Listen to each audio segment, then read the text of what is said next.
Wow nice. हाँ मैं इधर हो जाता हूँ मैं।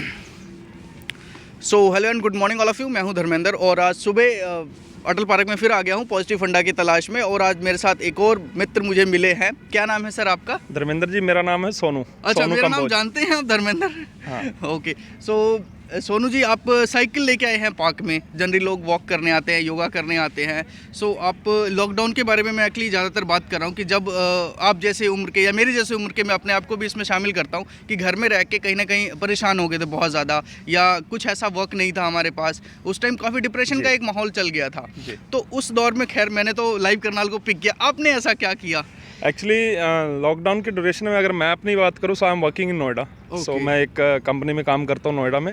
सो 6-8 महीने से मैं वर्क फ्रॉम होम ही है मेरा। मतलब स्टार्टिंग में तो एक हवा था ज़्यादा थोड़ा कोरोना का कि बाहर जाना ही नहीं है, बिल्कुल ही नहीं जाना। तो हमने भी वो गाइडलाइंस फॉलो की, तो घर पे रहे। अभी थोड़ा थोड़ा चीज़ें सही होने लगी हैं। तो सिंस लास्ट 1 मंथ मैंने भी डिसाइड किया कि यार थोड़ा वेट बढ़ गया है। वेट बढ़ गया घर बैठे बैठे 10-15 किलो वेट बढ़ गया। नेचुरल भी है, बढ़ेगा। तो अभी टाइम है खुद को थोड़ा एक्सरसाइज करवाने का। ठीक है। तो जस्ट एक साइकिल खरीदी। ओके। और सुबह सुबह, मतलब पहले मेरी शिफ्ट रहती थी, थोड़ा इवनिंग में मैं आता था शिफ्ट के अकॉर्डिंग।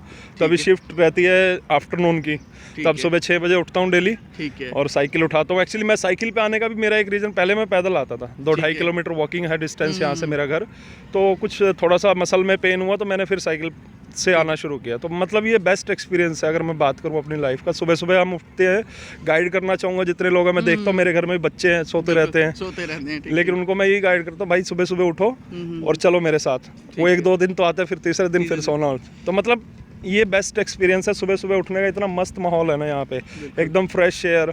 और जो लोगों का यहाँ पे एटमॉस्फेयर है, बहुत ज़्यादा लोग आ रहे हैं, जैसे आप देख भी रहे हैं सब तरफ। तो इस टाइम पे अवेयरनेस जाग रही है। फिर भी अवेयरनेस है जैसा कि, लेकिन जैसा आप नोएडा में थे तो वहाँ कभी ऐसा मन नहीं हुआ कि मैं बाहर निकलूँ? और वहाँ एक्चुअली थोड़ा सा सिटी एरिया है, तो मतलब इतना ज़्यादा शेड्यूल उसी हिसाब से फिर बनते हैं। तो यहाँ पे थोड़ा चीज़ें अपने आप चेंज होने की वजह से कुछ ऐसे डिफिकल्टीज का सामना करना पड़ा आपको? करेक्ट। मतलब जो आपका शेड्यूल है सबसे पहले तो वो इसके अकॉर्डिंग होना चाहिए। हाँ, पॉसिबल था वहाँ पे, लेकिन कभी इनिशिएटिव नहीं लिया। लेकिन यहाँ घर पे आए तो समझ आया कि यार अपने यहाँ सुविधा है, पार्क है एक अच्छा। सुबह सुबह जाके अगर 1 घंटा 2 घंटा मैं एक्सरसाइज कर रहा हूँ तो 2 घंटे डेली मैं एक्सरसाइज कर रहा हूँ। कर सकते हैं। तो जिससे मेरा, अगर मैं बात करूँ, मैंने एक अपने आप को टारगेट दिया था लास्ट मंथ। सो मेरे अभी एक मतलब रिलेटिव्स की मैरिज है इस महीने में। So I ordered some men's jeans जिनका साइज था 34, लेकिन मेरा वेस्ट था पिछले महीने 36। सो मैंने अपने आप को गोल दिया, मेरे को ये 36 से 34 करना है। और वो ऑलमोस्ट मैंने अचीव कर लिया है।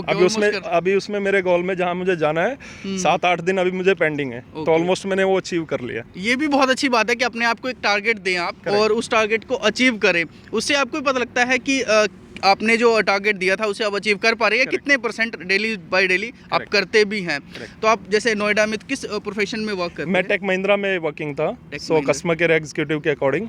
सो कस्टमर सर्विसेज का मेरा वर्क रहता है, तो वहाँ पे मैं वर्किंग था। तो काफ़ी स्ट्रेसफुल हो जाता है कस्टमर सर्विस का कहीं वर्क जब आप देते हैं। कस्टमर्स की बहुत सारी कंप्लेंट्स रहती है, तो स्ट्रेसफुल कभी फील नहीं किया आपने? मेरे को स्ट्रेस ज़्यादा फील नहीं होता, क्योंकि मेरा वर्क है वो। अगर मैं किसी को सर्विसेज दे रहा हूँ तो ऑब्वियस है वो उसका कोई ना कोई ऑब्जेक्शन भी उठाएगा, उसको प्रॉब्लम होगी। तो so that we have to actually resolve करते हैं बेसिकली।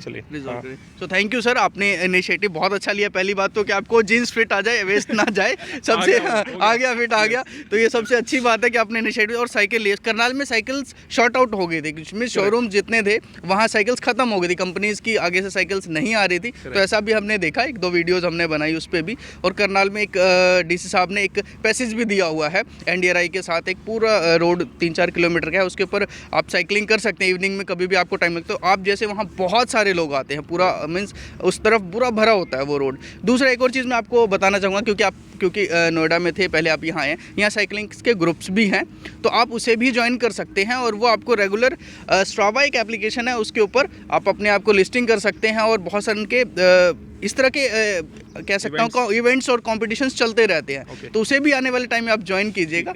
सो थैंक यू, आप पॉजिटिव फंडा को देखते रहे। हाँ बताइए। मैं बोलना चाहूँगा ये आपका भी अच्छा इनिशिएटिव है, जो सुबह सुबह आप आके लोगों को मीन्स एटलीस्ट जो भी लोग देखेंगे इससे उनको भी हेल्प होगी। बिल्कुल सर, ये हमें भी उठना चाहिए। डॉक्टर रॉबिन है, तो उन्होंने इनिशिएटिव लिया कि पॉजिटिव फंडा आप कुछ ऐसा चलाओ। मैं काफ़ी टाइम से लाइव करनाल के साथ खुद का ही चैनल है और इसको अपडेट कर रहा हूँ जेन्युइन लोगों के साथ, और जितने भी इस पर 10,000 प्लस फॉलोवर्स हैं वो बहुत अच्छा सपोर्ट करते हैं, और बहुत सारे ऐसे लोग हैं जो फाइनेंशियली भी इसको एज ए स्पॉन्सर भी हैं, और उन सभी लोगों को लगता है कि एक्चुअली में बहुत अच्छा वर्क हो रहा है। It's really a good initiative. Thank you sir. तो आगे हम इसी तरह चलते रहेंगे, बढ़ते रहेंगे पॉजिटिव फंडा, और भी आने वाले दौर में आपको बहुत सारे ऐसे इवेंट्स और इस तरह के कॉन्सेप्ट मिलते रहेंगे। सो थैंक यू पॉजिटिव फंडा को देखने के लिए।